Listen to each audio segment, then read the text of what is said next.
Xeyirli kun. Biz Бердем Урман утырту көне табигать саклау акциясына багышланган матбугат конференциясына җыелдык. Безнең кунагыбыз Урман хуҗалыгы министрлыгының урманнарын торгызу һәм урман утырту бүлеге җитәкчесе Галиев Тимур Радиф улы. Сәмсез. Сез башта аңлатып китсәгез иде, бу акцияның асылы нәрсәдән гыйбарәт? Һәм бәлки башта сөйләп китерсез Татарстан урманнары турында кыскача мәгълүмат белән бу акцияга киришкәнче. Безнең Татарстан Республика территориясында урманнар 1,271,000 гектар җирне билиләр.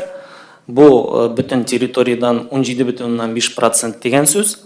Урман белән капланган майданнарның 23% ылыслы урманнар, 17% каты яфраклы урманнар, 60% йомшак яфраклы урманнар һәм куаклар. Ел башына урман ресурсларының запаслары 205 миллион кубометр тәшкил итә. Барлык төр урман кисүләр буенча агач әзерләүнең еллык рөхсәт ителгән күләме 2,4 миллион кубометр. Министрлык структурасына 31 урманчылык дәүләт казна учреждениесе, 30 урман хуҗалыгы дәүләт бюджет учреждениесе, 363 студентка белем бирүче Лубян урман техник көллияте урта һөнәри белем бирү мәгариф учреждениесе һәм урман янгын үзәге дәүләт бюджет учреждениесе керә.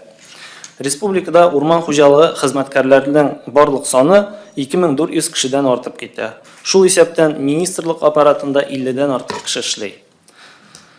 Сезгә безнең министрлык башкарган берничә аеруча мөһим эш юнәлеше турында сөйләп үтәсем килә. Беренчесе бу урманнарны файдалану, аларны саклау, яклау һәм яңадан үстерүне оештыруны тәэмин итү. Икенчесе дәүләт казна учреждениелары, тиешле территорияләрдәге урманчылыклар һәм дәүләт бюджет учреждениелары эшчәнлеген оештыру һәм контрольдә тоту. Өченчесе урман фонды җирләрендә урман курылышын үткәрү. Дүртенчесе урманнарның янгын куркынычсызлыгын мониторлау. Бишенчесе дәүләт урман реестрын алып бару. Алтынчысы урман фонды җирләрендә федераль дәүләт урман күзәтчелеген, янгын күзәтчелеген, орлыкчылык өлкәсендә күзәтчелек башкару.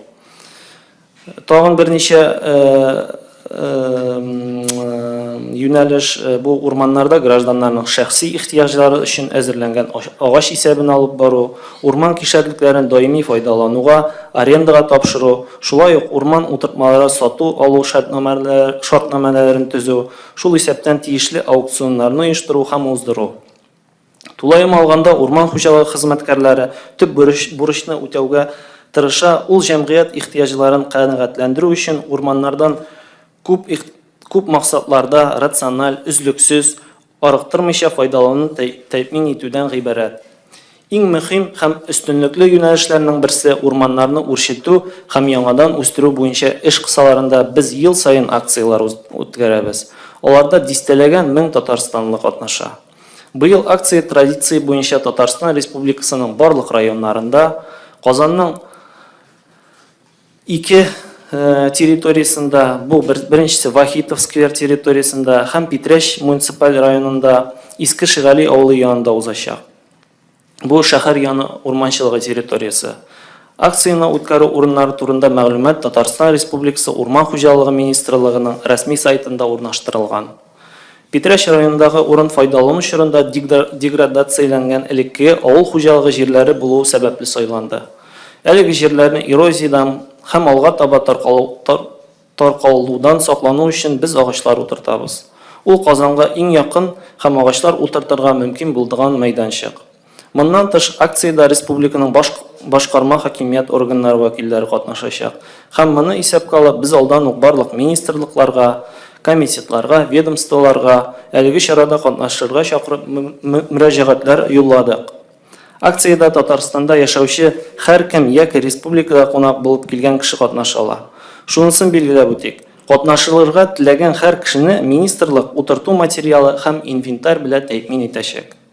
Әлеге акциянең максаты республиканың урман ресурсларын арттыру, гражданнарда урманга карата сакчыл мөнәсәбәт тәрбияләү, җәмгыять игътибарын аны саклау проблемаларын җәлеп итү, экологик вазгыятьне һәм халыкның яшәү мөхитен яхшырту.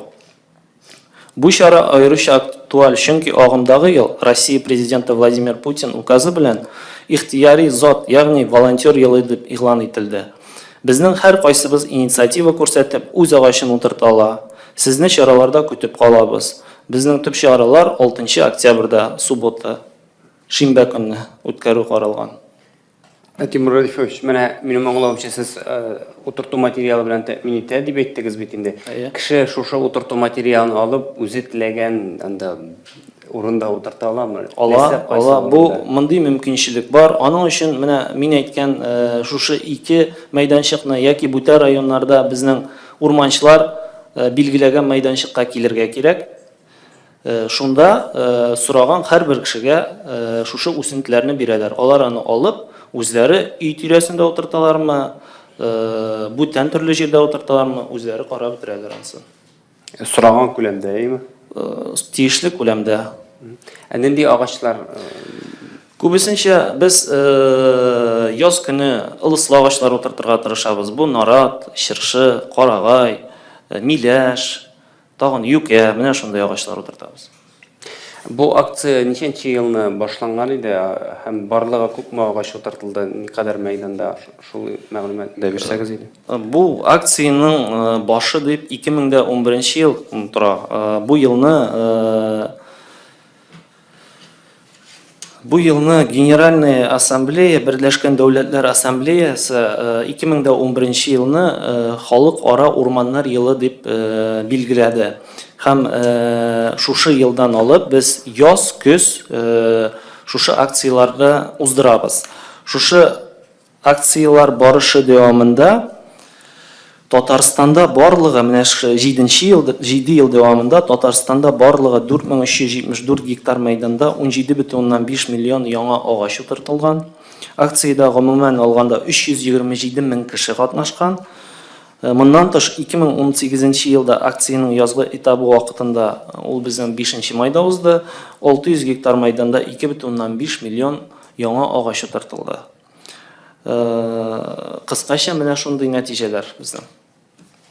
Мондай акция бу Татарстанда, безнең республикада үткәреләме, бүтән регионнарда да бармы монда? Бу акция бүтән Россия буенча, Рәсәй буенча үткәрелә. Язгы акция Рәсәйдә бердәм агач утырту көне дип атала. Ул апрельдә, майда уздырыла. Яз көне бу акцияларның Яшә урман дип атала. Көз көне бу акция Рәсәйдә Яшә урман дип уза. Рәхмәт, сорауларга күчек кайсыгыз? Рәхмәт итегез. Минем соравым бар. Менә сез сөйләп киттегез бит инде шуның кадәр агач утыртылды, шуның кадәр эшләнелде дип. Менә шул утырткан агачның күпмесе үсеп китәлде икән. Урманчылар терминологиясында әгәр дә 85% агач үсеп китә икән, бу бик яхшы дип шутлана. Әгәр дә инде 25%-тан 85%-ка кадәр агач үсә икән шул тирәләрдә, урманчылар аларны дополнять итәләр дип атала. Бу дополнение дип атала. Ягъни мәсәлән, курган агачларны алыштырып, аларны яңа утырталар. Бүгенге көндә безнең 85% агач күп җирдә яхшы үсә. Без аны күзәтеп торабыз, ел саен курганнарын алыштырырга тырышабыз. Рәхмәт. Тагын мисал бирәм инде. Менә кешене чакырасыз бит инде, минем үземнең дә һәр вакыт калдырганым юк. Вахита площадында дагы каш быткаларда пешерәс, халыкны ничек кенә җәлеп итмис, әмма үзе теләп килгән кеше бармы? Безнең бит инде күбрәк организация куша да чыга, эмәгә дә шулай бит инде.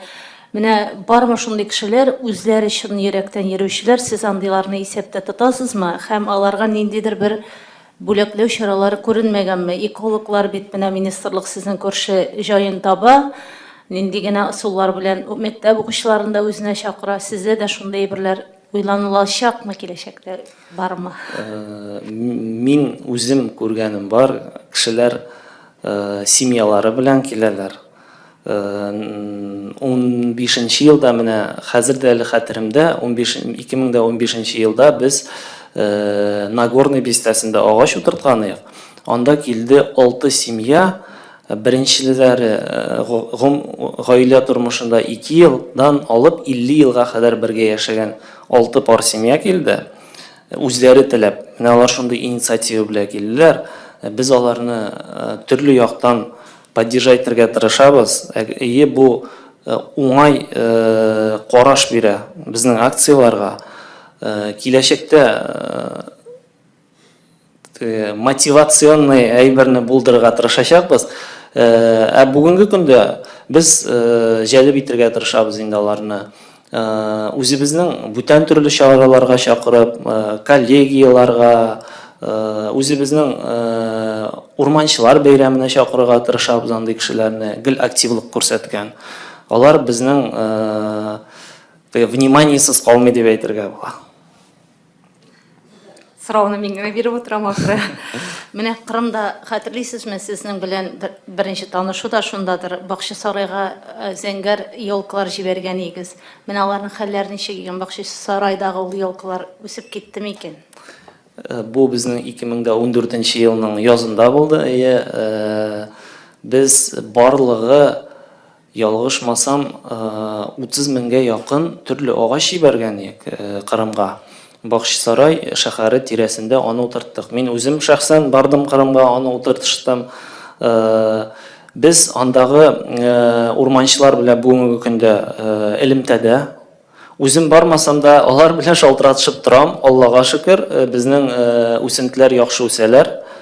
Бар да яхшы диләр алар. Климат килешкән, biz аларны күбрәк урман территориясына түгел, шәһәр тирәсенә утырттык. Шуңа күрә аларга игътибар күбрәк. Вакытында су сибәләр, вакытында тиешле ухотларын эшлиләр. Аллага шөкер, яхшы үсәләр диләр. Бакчасарайда хәзер сез игътибар үзәгендә игътибар күбрәк дисез. Нигә безнең казначейство буендагы чыршыларыбыз саргаеп утыра? Ник безнең урманчылар эшләп бетерми дигән сүзме? Или горвод зеленхоз эшләргә тиешме моны? Урманчыларның төп эшләре аларның урман фондында агачларны, урман фондын саклап, карап тору. Урман фондына безнең шәһәрләр кермәй. Шәһәр эчендәге агачлар, парклар, скверлар урман фондына кермәй. Шуңа күрә бу сорауга мин ничек җавап бирәм? Безнең шәһәрдәге парклар, скверлар, агачлар, алар дирекция парков да или горводзеленхозалар белән займаться итә. Шәһри Казан өлкәсе Шәрәфиева, менә Татарстанның, бәлки Казанның тагын кайсы территорияләрендә агачлар җитмәй, менә яшел зона, урманнар җитмәй, менә киләчәктә кайсы җирләрдә сез эшләргә җыенасыз, агач утыртырга җыенасыз тагын? Без Татарстанның бүтән җиренә дә агач утыртырга Монда тырышабыз. проблемалы зоналар бармы отдельно? Менә быел каралмаган. Урманчылар менә күзлегеннән караганда проблемалы зоналар дип, ул безнең зоналар атала, кайда урманнар 17,5%-тан да түбәнрәк территорияны билене. Ягъни мәсәлән бар шундый безнең муниципаль районнар, Чүпрәле районы, Әтнә районы. Анда безнең урманнар барлык территориядан шушы районның нибары 4-5%-ын гына билей. Менә галимнәр белән расланган кеше комфортны яшәсен өчен урманнар 25%-тан да ким булырга тиеш түгел. Шуңа күрә менә бу районнарда без ел сайын авыл хуҗалыгы министрлыгы белән бергә берлектә эшләп яңа урманнар утырту белән шөгыльләнәбез. Бу защитные лесоразведения дип атала инде урысча әйткәндә. Ел сайын шушы районнарда 100-200 гектар яңа урманнар утыртырга тырышабыз. Булай безнең иң күп урманлы район дип Нурлат районы шутлана. Иң аз урманлы район дип Чүпрәле районы шутлана. Менә без тырышабыз анда. Сез менә әйтеп китсәгез, монда нинди дә булса үзгәрешләр бармы? Менә бу сез атап киткән районнарда, соңгы елларда сез әйттегез 200 ул күпме ул район өчен? Нинди дә булса да процентлап әйткәндә артамы? Район өчен ул кадәр зур түгел. зур адымнар белән алга барып булмай. Ул финанс ягы мәсьәләсе дә бар, аннары физик көчтәген күп таләп ителә. Без әкрен генә барбер шушы юнәлештә эш алып барабыз. Кайчан да булса без барбер шушы хотя бы 5-10%ка килеп җитербез дип уйлыйбыз, Алла бирсә. Тимур Радифович, мен шушы мәсьәлә буенча тагын шунысы кызык. Мәсәлән, хәзер бит инде бу районнарда интенсив рәвештә ул хуҗалыгы белән шөгыльләнәләр. Сез ул урманнарны нинди мәйданнарга анда утыртыла? Ул бит җир Аңладым, сорауны аңладым. Шушы урманнар, алар урман территориясында, без утырта торган защитный урманнар, алар урман территориясында утыртылмый. Алар авыл хуҗалыгы территориясында утыртылалар. Күбесенчә бу авраклар, ташландык җирләр. Ташландык җирләрдә авыл хуҗалыгы алып барып булмый, потому что иген гектарыннан бик аз чыга. Авыл хуҗалыгы өчен кызыксындыру китерми торган күбрәк җирләрдә утыртабыз. Андый җирләрнең хуҗалары булып дәүләт тора бүгенге көндә. Дәүләт собственностенда ул җирләр. Аңлашылды. Рәхмәт. Хәерле көн, Татар информ, Лилия Хакимова. Менә гадәттә бит инде акциялар оештырганда фотоларны соцшилтәргә кертәләр, шулай бит. Менә бу акциянең бердән урман утырту көненең нинди дә булса махсус хэштегы бармы? Махсус хэштеги әлегә юктыр әле, но без аны шушы 2 көндә булдырырбыз дип уйлыйм, Алла бирсә.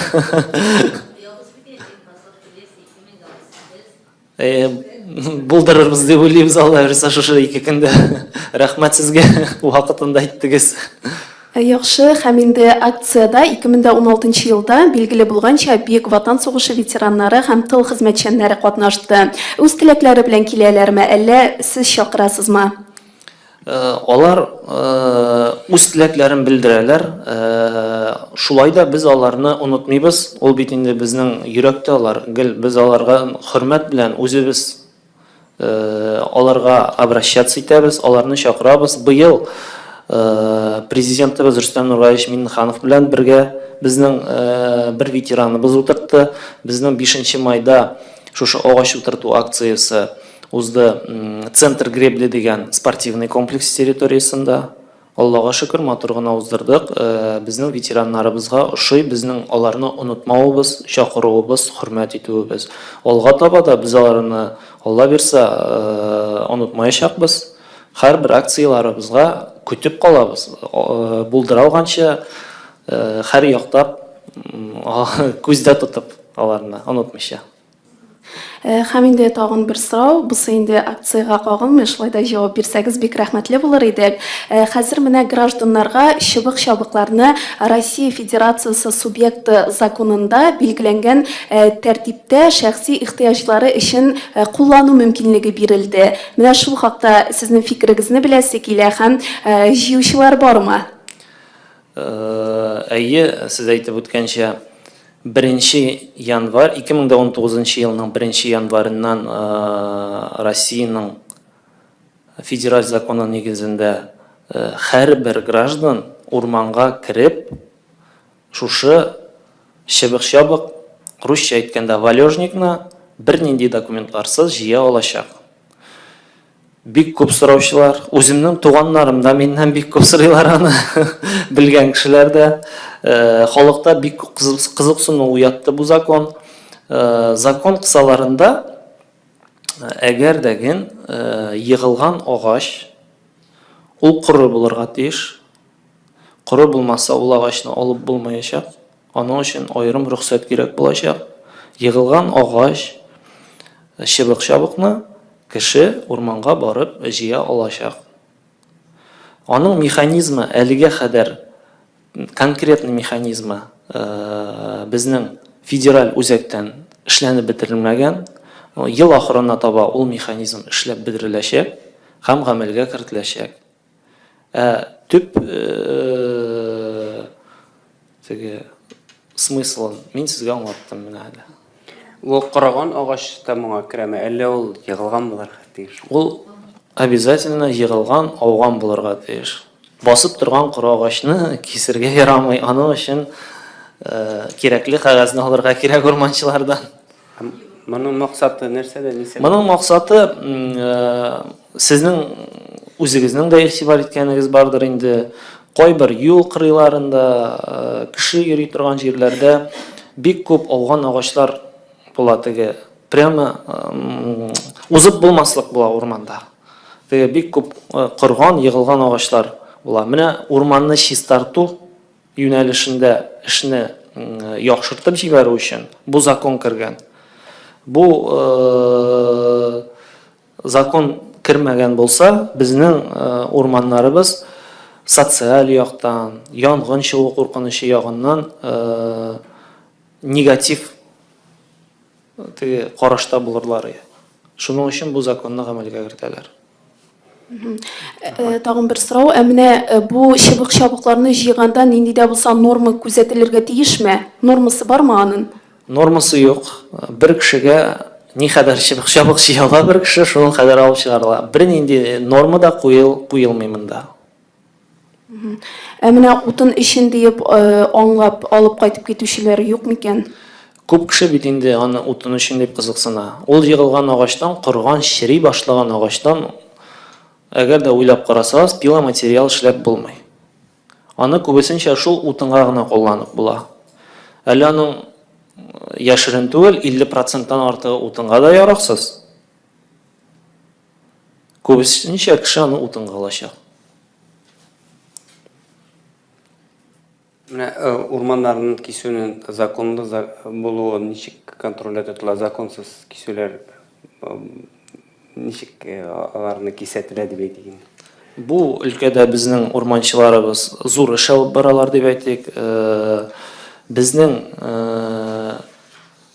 урман инспекторлары дип атыйбыз инде без аларны. Алар барлыгы бергә 1200 кешене тәшкил итәләр Татарстанда. Шушы инспекторларның төп эшләре шушы законсыз урманнарны булдырмау. Аларның төп эш нәтиҗәләре. Бүгенге көндә ведомстволар белән бергәлектә, мәсәлән, Ичке эшләр министрлыгы белән, МЧС министерствосы белән зур эш алып барыла. Без алар белән бергә рейдларга чыгабыз. Кыш көне яңа ел алдыннан безнең чыршы дигән операция башкарыла. Ел әйләнәсендә безнең лесовоз дигән операция башкарыла. Инспекторлар, Ичке эшләр инспекторлары белән бергә машиналарны туктатып, аларның документларын тикшерәләр. Шушы тикшергән дәврдә урманның законлы киселгәнме, законсыз киселгәнме икәнен ачыклыйлар.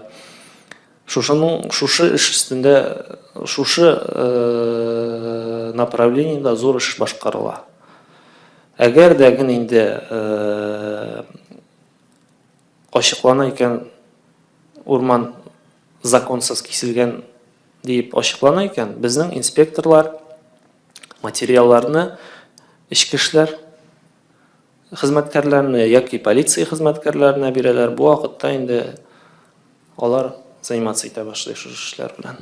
Менә барлыгы ник быел күпме җинаять эше кузгатылган, андый мәгълүматлар бар? Андый мәгълүматлар бар. Быел барлыгы 5 җинаять эше кузгатылган. Җинаять эше кузгатыла безнең әгәр дә урманга 5000 сумнан артык зыян салынса. Быел барлыгы 5 җинаять эше кузгатылды ел башыннан. Әгәр дә монысын да сорарга яраса, ничә агач дигәнсез инде бу якынча? Әгәр дә наратны алсак без, үсеп торган нарат биеклеге белән 30 метрдан артса, диаметры белән инде кеше биеклегендәге диаметрдан алып 35-40 сантиметрдан. Бу агачның уртача суммасы 2-3 мең сум тәшкил итә. Ягъни бу 2 нарат агачы дигән сүз. Аңлашылды. Сорауларыгыз бар? Безнең республикада агач эшкәртә торган нинди менә заманча технологияле эшли торган нинди предприятиеләр бар? Бүгінгі күндә біздің республикада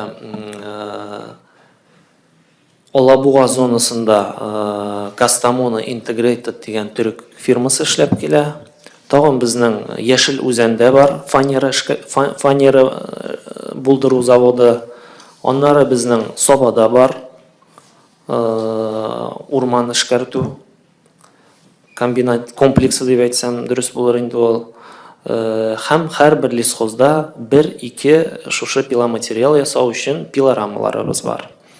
Безнең төрек компаниясе Кастамоны Integrated ул күбрәк йомшак агачлы, теге низкосортный древесина алуга расчетланган компания. Елына без аларга уртача 500 мең кубометр агач бирәбез, тапшырабыз.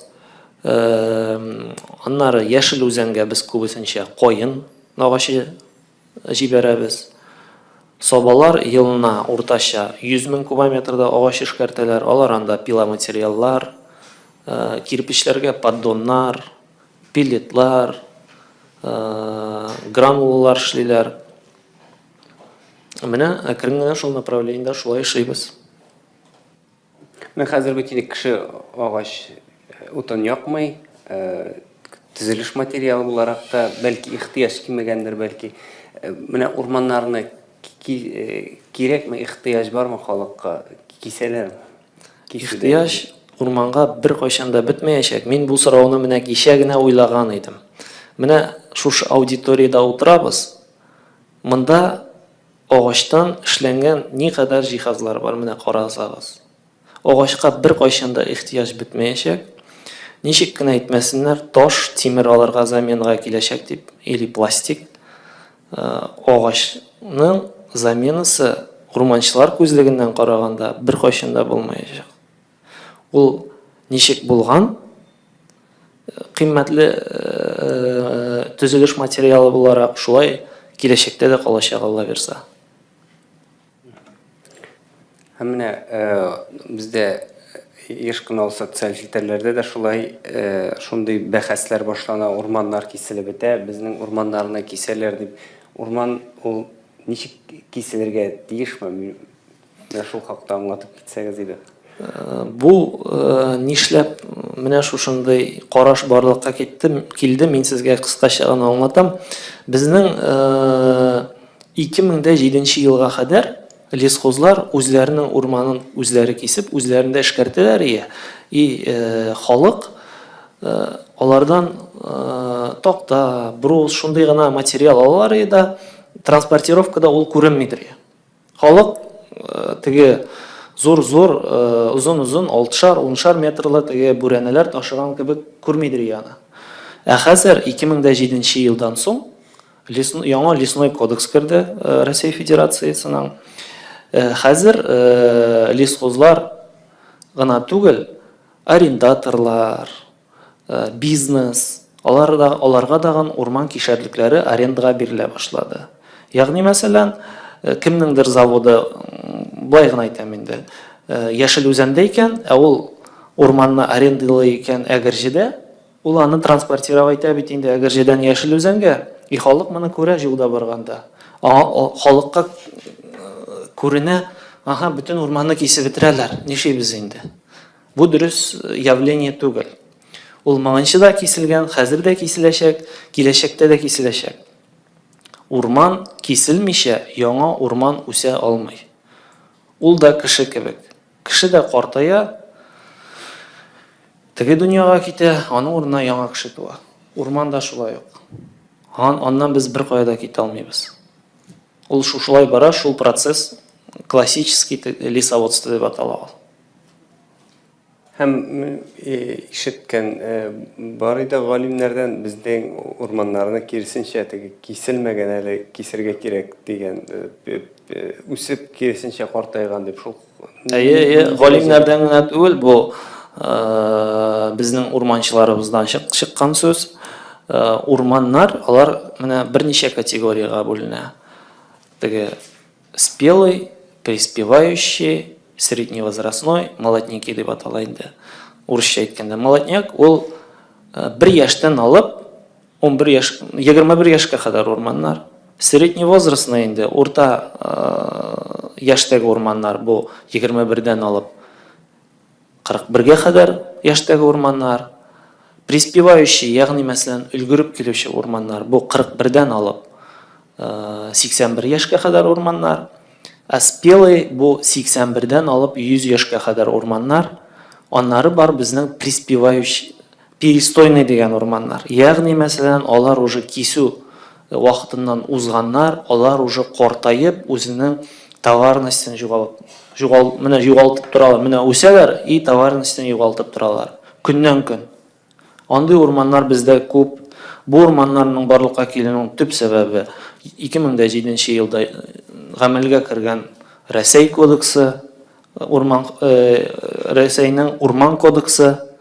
Ул безнең моңынча лесхозлар кискән, кисергә яраган гамәлне юкка чыгарды. Лесхозлар кисә алмый шуңа күрә.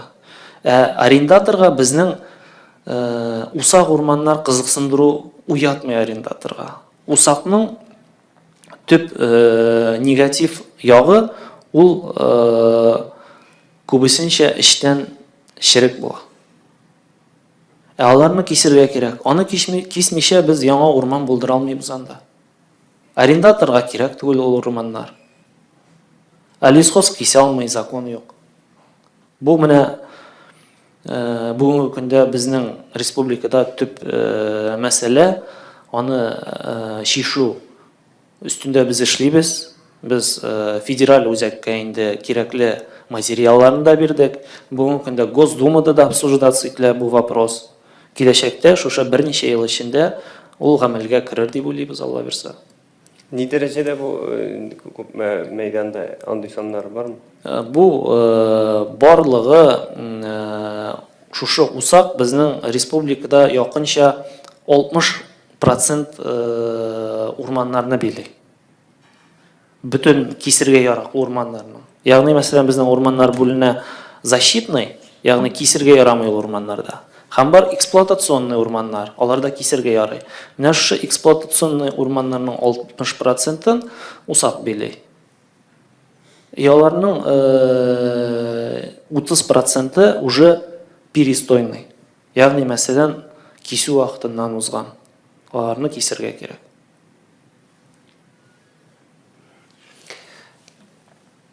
Һәм там бер сөзгә 2010 елдагы менә без корылык вакытында бик күп безнең полосаларда менә күп агачлар корыды. Бу зыян ничектә булса әйтә аласызмы, шушы хакта бәяләндеме ул? Безнең 2010 ел ул урманчыларга урман фондына бик зур зыян салды.